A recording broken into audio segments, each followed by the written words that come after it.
Welcome to this yoga class about our pelvic floor muscles. The pelvic girdle is a ring-like bony structure located in the lower part of the trunk. It connects the lower and the upper body. Here you see the bony pelvic girdle with the two hip bones on the side, the sacrum plate on the back, and the coccyx, the tailbone, on the bottom. You see at the front where the two hip bones come together, that's called our pubic bone, but really it's an unreal joint. And there where the yellow and the red is meeting, where our ilium and our sacrum is meeting, that's the iliosacral joint. In the next picture you see the difference between a female and a male pelvic girdle. The male have a longer sacrum, while the female pelvic is more wider and broader for childbirth reason. This next picture is a cross section of your pelvic cavity. You see at the front the bladder, in the middle your uterus, and at the end it's the bowel. So your pelvic floor has three openings for a female body: for urine, for menstrual blood, and for our bowels. The male has just one bigger opening at the end for our bowel movements, and then in the front a little section for the urine to pass through.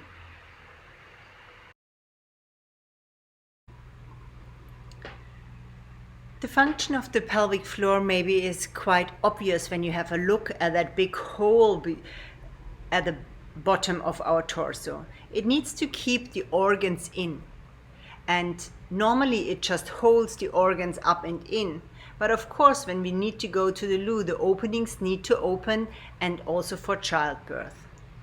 But there's also other functions of the pelvic floor.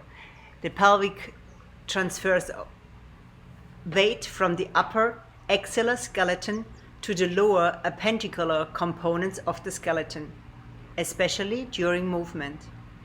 It provides attachment for a number of muscles and ligaments used in locomotion. And it contains and protects the abdominal, pelvic organs, and like all the really important organs, they are in little bony caves. Like our brain is in the skull, our heart and lungs is in the rib cage.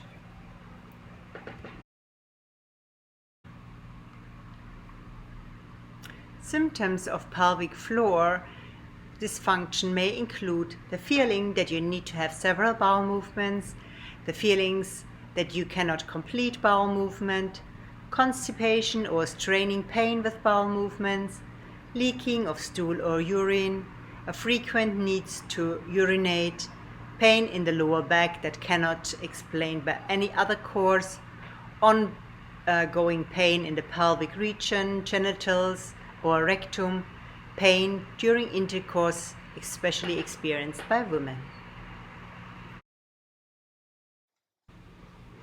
Come into prep to lower and lower down into knees to chest.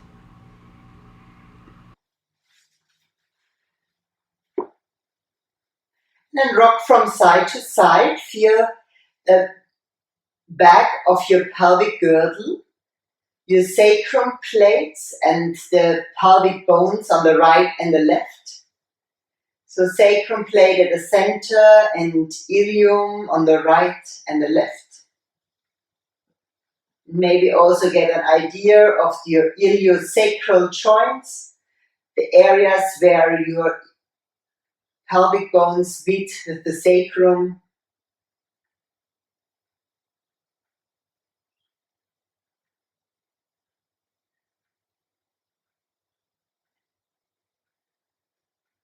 Back to neutral, lower your feet down, partial decline.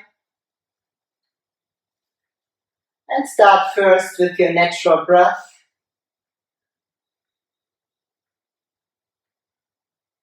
Effortless breath down into your lower lungs. Clear focus on that breath.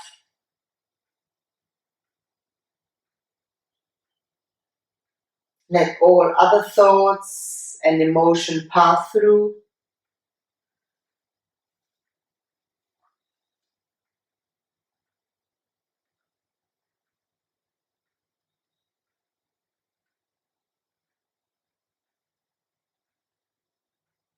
complete breath, the lower, mid and upper lungs.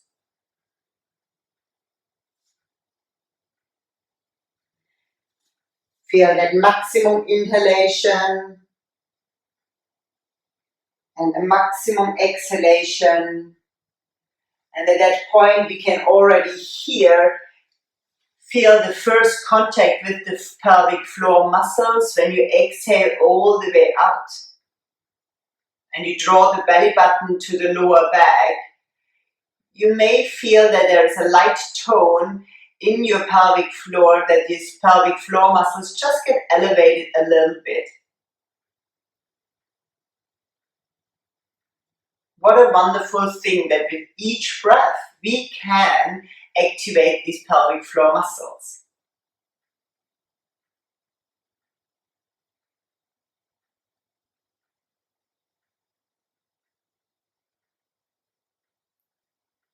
Beautiful. And then close your eyes and just go with your feeling sense down to the very base of your spine. Our most outer layer of pelvic floor are the ring muscles at the front around our vagina and at the back around our anus.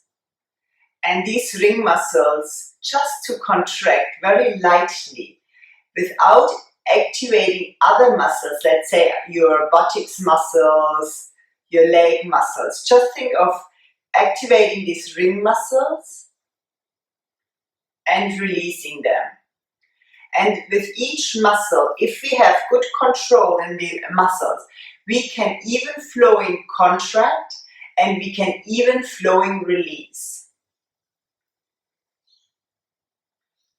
So repeat one more, contracting these ring muscles, getting that subtlety, that it's really a subtle work. It's not contracting and releasing. It quite takes a focus not to contract and harden, but also have control in both in closing the ring muscles or activating them, and then in even flowing, releasing. And most people have problems releasing even flowing the ring muscles. Most people just drop, or they just go back. No control over releasing the ring muscles.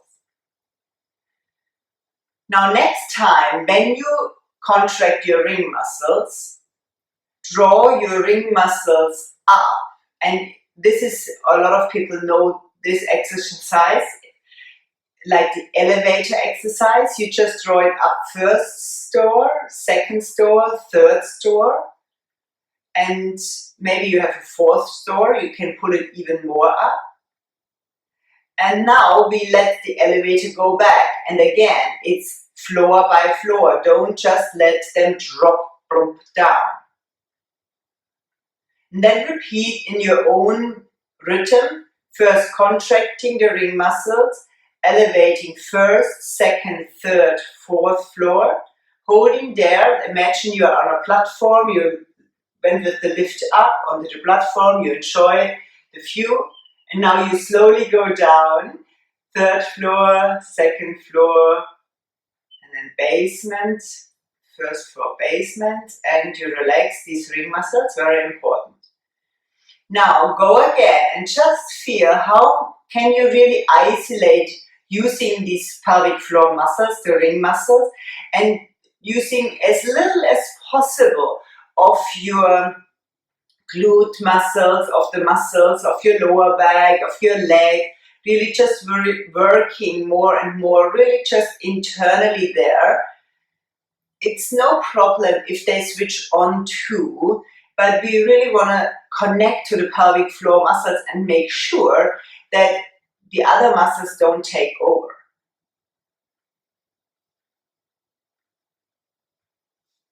You just keep going, contracting, lifting up, level by level, holding up there, lowering level by level.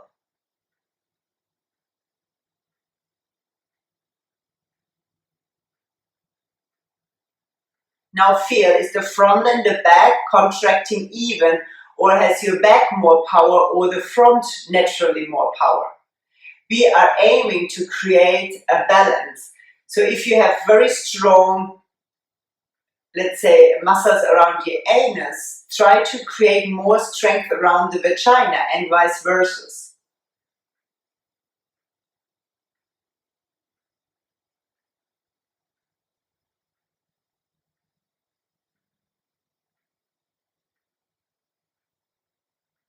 Good.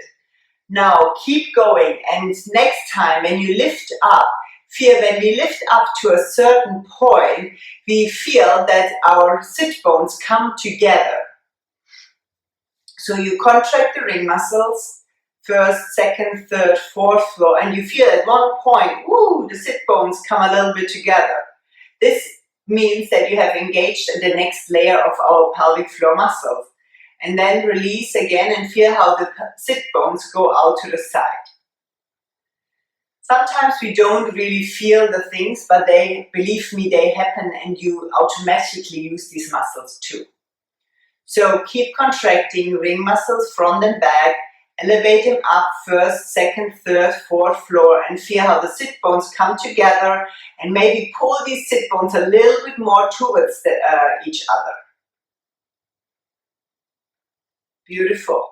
And when you release, feel how the sit bones separate and the ring muscles slowly release. Go 3 more rounds.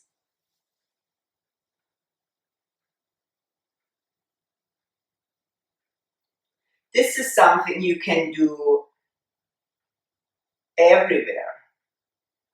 You can go, when you are on a red light, you can say, oh, let's practice my pelvic floor muscles while I wait. You can do it standing in the line at the supermarket, when you are maybe just waiting for something. You can just go and use these pelvic floor muscles.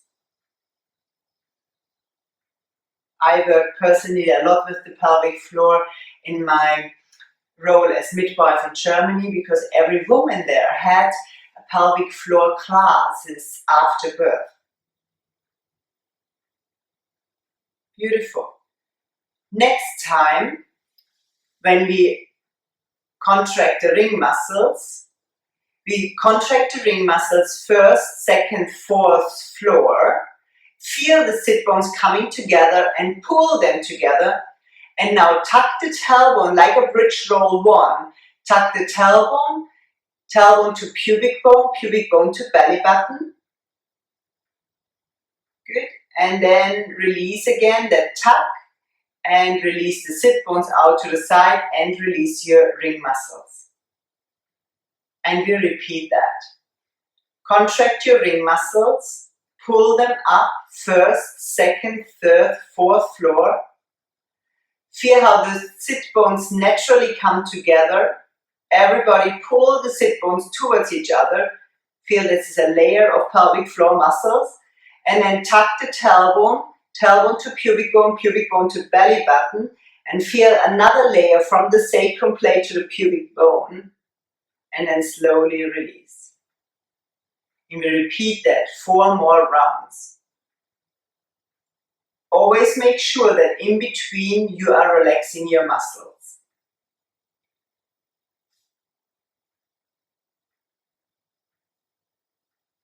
You may be in between already practicing, but I guide the ones through who are just starting.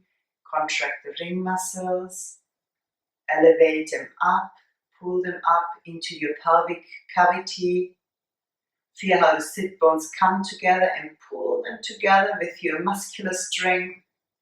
Tuck the tailbone, tailbone to pubic bone to belly button. Really pull the pubic bone up and then relax. Step by step, the tuck, the sit bones and the ring muscles. And of course, at the beginning, it can easily be that you don't have enough strength to hold the ring muscles all the way in the release. Just give yourself a smile to them and have to focus when you release. Okay, maybe I can hold these ring muscles till the end. I guide you through the next round. Feel the ring muscles contracting. Lift them up, first, second, third, fourth floor.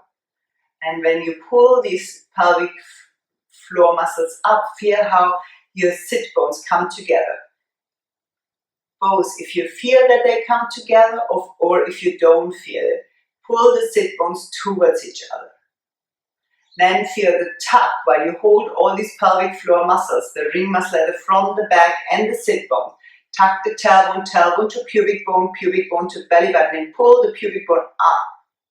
Feel that strength in your pelvic floor. And then slowly release. Hold your ring muscles and the sit bones together, undo the tuck. Let the sit bones separate and keep your ring muscles active. And then slowly release your ring muscles. And then go a last round, repeat a last round on your own. Smile to your pelvic floor, make friends to the pelvic floor.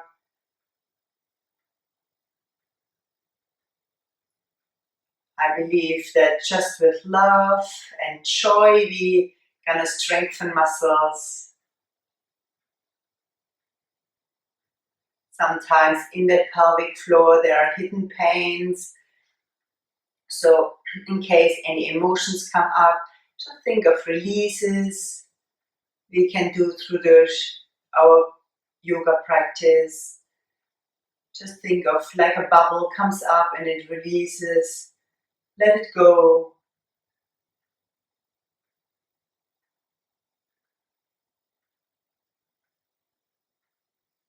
Beautiful.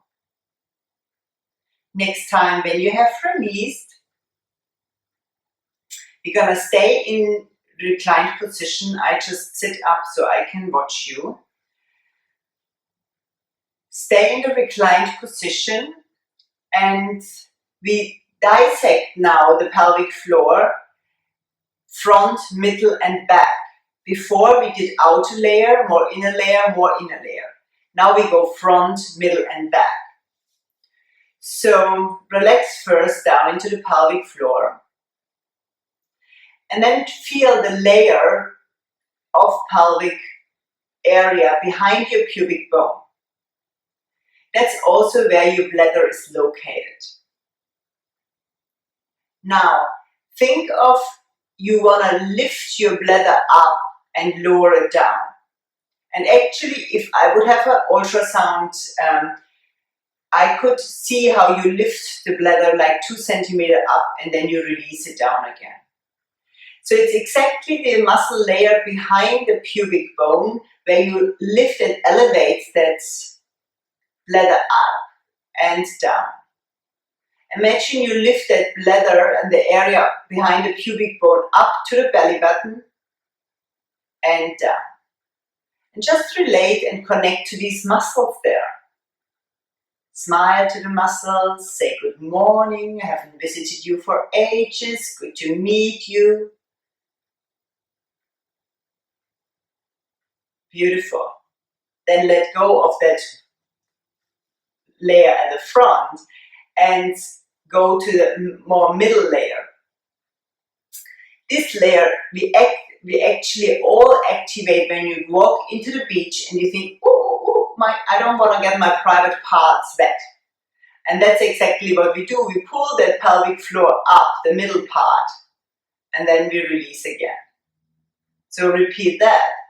Think, lift up, and then release again. Beautiful. Repeat 3 more rounds.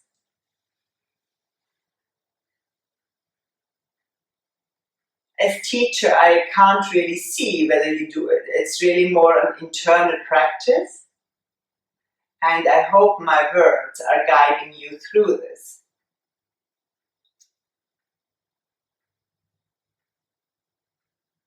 Excellent. Last one. Go to the back and imagine that layer at the back is very much connected to our large intestine and the very ends of the large intestine. So one way we activate that very back is, let's say we would have a wind and we can't release it. So we hold it back, and you can imagine that the sacrum plate is not straight, it's a bit like a slope. And you imagine you pull that wind up that slope at the back and you release it again. And just repeat that at the back, back, back. Some people all like the picture of if you have an ice scuber and you scoop in and up at the back.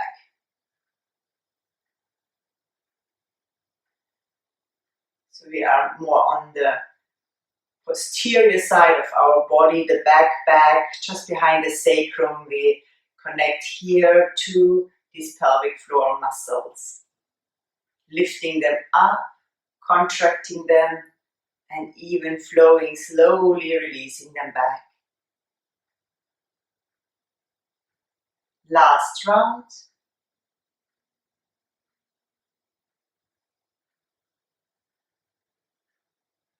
Beautiful.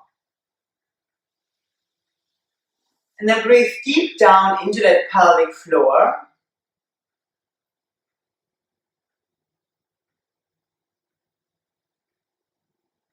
Relax that area again. Great circulation we create through these exercises. And with great circulation, we get also better blood supply, more nutrition, more oxygen into the muscles, tissues, and into the organs. You may feel that by more warmth, more awareness there, more circulation.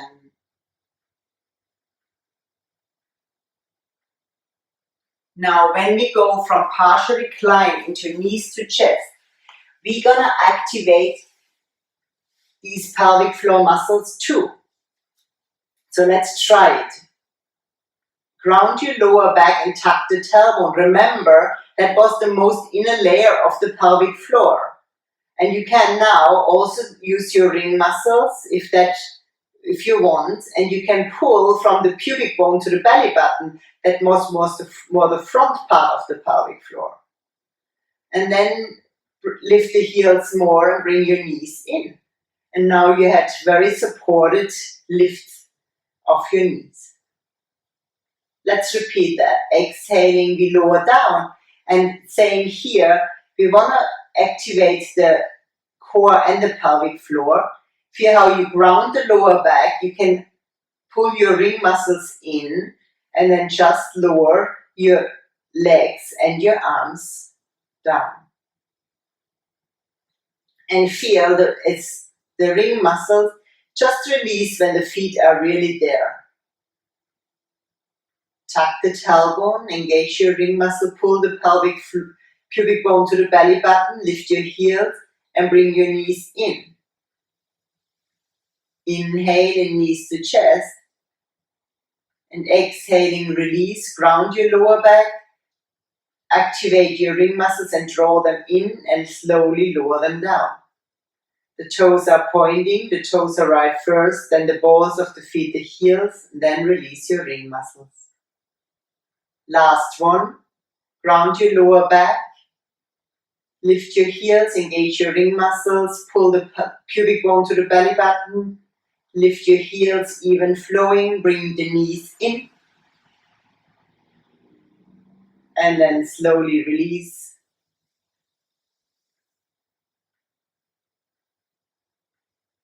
Excellent.